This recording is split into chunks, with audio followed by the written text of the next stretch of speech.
مفتی صاحب آپ نے بات فرمائی اور بہت اہم پوائنٹ ہے کہ امریکہ کے تعلقات سعودیہ کے ساتھ، قطر کے ساتھ، آپ نے یہ ان ممالک کے نام بھی یہاں پر بیان فرمائے. تو ایک چیز ہوتی ہے ویسٹڈ انٹرسٹ، ہے نا، کہ مفادات کا تحفظ، تو وہ ہر ملک اپنے طور پہ کر رہا ہے. تو ایسے ماحول میں جو بات ہم اور آپ کر رہے ہیں کہ ایک عالمی سطح پر گلوبلی مسلمان ریاستوں کو اکٹھا ہو کر کام کرنا، مشترکہ مفادات پیش نظر رکھنے، جب یہ اس طرح کے مفادات ہو جاتے ہیں، قومی سطح کے مفادات، جیسے سعودی عرب کے اپنے مفادات، قطر کے اپنے مفادات وغیرہ وغیرہ، ایسے میں یہ کیسے ممکن ہے کہ مسلم ممالک ٹریڈ $US کو چھوڑ کے کریں؟ مثال کے طور پر ایسا ہے کہ اپنے قومی اور ملکی مفاد کو مقدم رکھنا یہ تو ہر ملک کا حق ہے اور ذمہ داری ہے، لیکن جب کوئی آفت آ رہی ہو تو سوچنا چاہیے کہ کس کے گھر جائے گا یہ سیلاب بلا میرے بعد. ٹھیک ہے، یہ مت سمجھیں کہ ایران کو زیر کر لیا تو ان کی پیاس بجھ جائے گی، پھر ان میں ایکسپینشنزم اور توسیع پسندی کا اور اس میں جسارت پیدا ہوگی. اس لیے اس فتنے کو اپنے سے بہت دور اگر روکنے کی کوشش کی جائے تو یہ بھی اپنا ہی دفاع ہے، یہ اپنے ہی قومی اور ملکی اور ملی مفادات کا. لیکن کیا عالم اسلام میں کوئی بھی ریاست اس بات کو سوچنے اور سمجھنے کے لیے تیار نظر آتی ہے؟ میرا خیال ہے کہ ابھی جو چاہے ظاہراً دیے ہوں، لیکن سعودی عرب نے، قطر نے، امارات نے، انہوں نے ایران کے حق کے دفاع کے بارے میں بات کی اور اسرائیل کی جارحیت کی مذمت کی، تو میں سمجھتا ہوں کہ اس کے پیچھے ان کے اندر بھی ایک احساس تو موجود ہے.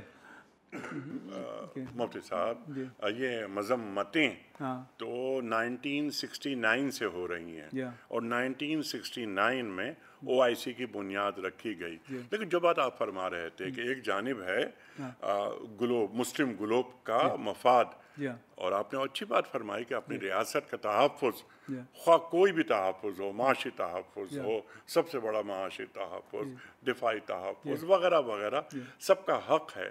لیکن جیسے غزہ کا معاملہ ہوا، کہاں گئی امت مسلمہ؟ یعنی نشستند، گفتند، خوردند، برخاستند. ظاہر ہے کہ اگر غزہ کے معاملے میں OIC یا امت مسلمہ کوئی توانا اقدام کرتی اور امریکہ اور مغرب کو توانا پیغام دیتی تو پھر اسرائیل ایران پر حملہ کرنے کی جسارت نہ کرتا.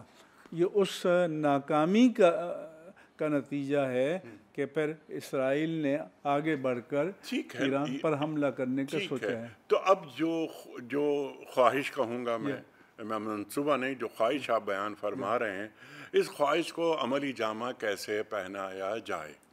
سمپل سوال ہے میرا آپ کی خدمت میں.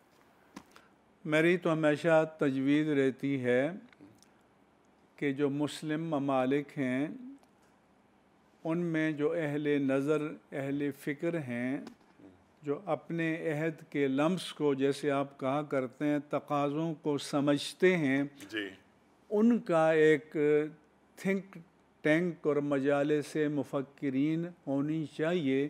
جس طرح سے امریکہ میں تھنک ٹینکس ہیں کہ جو گورنمنٹ سے الگ رہ کر حکومت کو مشورے دیتے ہیں مختلف چیزوں کے بارے میں. تو اگر اس طرح کے تھنک ٹینک بن جائے جہاں آزادانہ اظہار رائے ہو اور ان کو آزادانہ طور پر اپنا اجماعی موقف دینے کا، اور وہ ریاستیں اپنے طور پر اپنے فیصلے کرنے کی مجاز ہوں، اور تھنک ٹینک نے کچھ چیزیں، کچھ تجاویز اگر بیان بھی کر دیں تو کیا مسلمان ریاستوں کے پاس اتنی قوت ہے کہ ان فیصلوں یا ان تجاویز، ان ریکمنڈیشنز کو اپلائی کر سکیں اپنی ریاستوں میں؟ عالم اسباب میں تو ہم آپ سب جانتے ہیں کہ مایوسی زیادہ ہے، لیکن ہمیں کوئی امید کی کرن بھی دکھانی چاہیے، لیکن وہ ممکن العمل ہو، یعنی تقدیر کے قاضی کا یہ فتویٰ ہے ازل سے، ہے جرم ضعیفی کی سزا مرگ مفاجات۔ تو پھر اس میں جو سبق دیا گیا ہے کہ ہمیں مل کر اپنے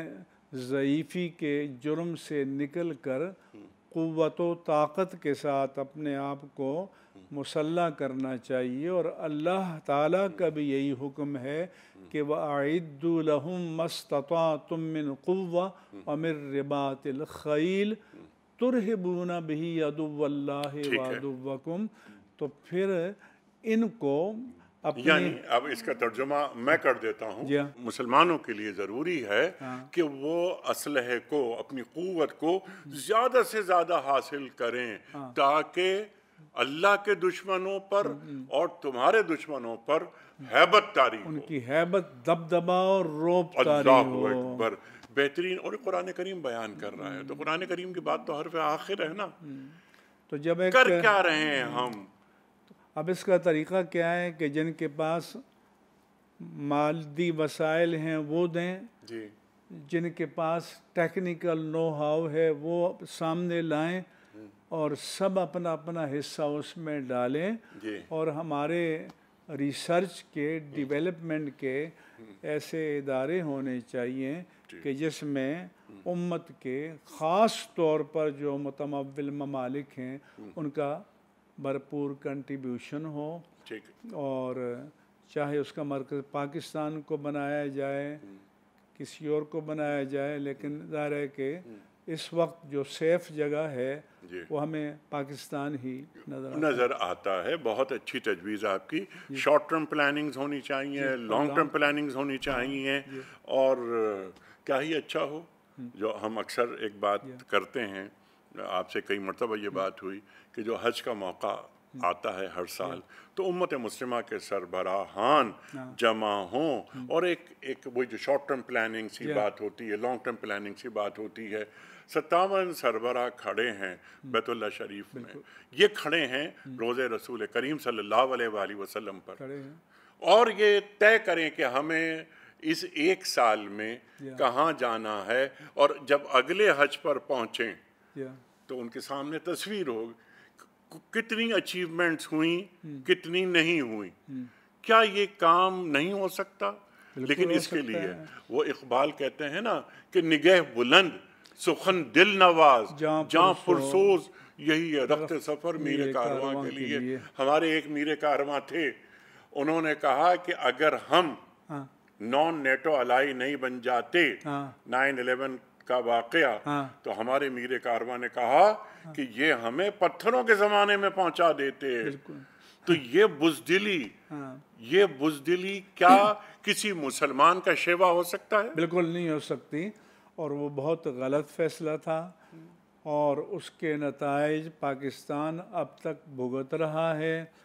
اور اسی زمانے میں مجھ سے کسی نے کہا کہ اس میں اگر آپ مبتلا ہو جائیں تو کیا کریں گے؟ ہم نے کہا کہ پہلی ذمہ داری اپنے مسلم بھائی کا تحفظ کرنا، اور آخری درجے میں یہ ہے کہ اس کو نقصان پہنچانے میں حصہ دار نہیں بننا چاہیے۔ یہ خلاف دین ہے۔ ہمارے افغانی بھائی، ان کا خون مسلمان، ان کا خون اتنا سستا تھا۔ یہ بہت غلط فیصلہ تھا۔ ہم نے اس دور میں، ہر دور میں، آج بھی جب لکھتے ہیں ہم بتاتے ہیں کہ یہ فیصلہ غلط ہے، اور اس کی قیمت پاکستان نے بہت بھگتی ہے اور اب تک بھگت رہے ہیں۔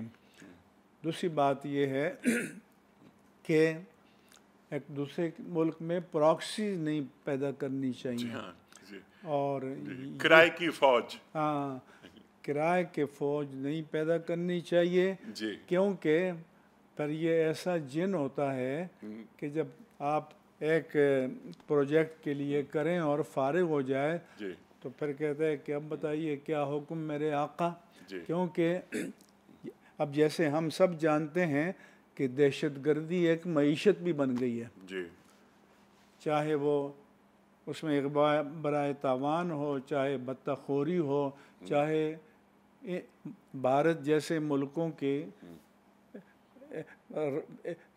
انٹیلیجنس ایجنسیوں کے کارندے بن جائیں، جی ہاں، تو یہ ایک باقاعدہ ایک ایران سے ایران کے اندر سے یہ کتنے موساد کے ایجنٹ گرفتار ہوئے ہیں، دیکھیے وہی معیشت بن گئی کہ آپ کھاتے کسی اور ملک کا ہیں اور گاتے کسی اور ملک کی ہیں، ریاست سے غداری، اللہ اکبر۔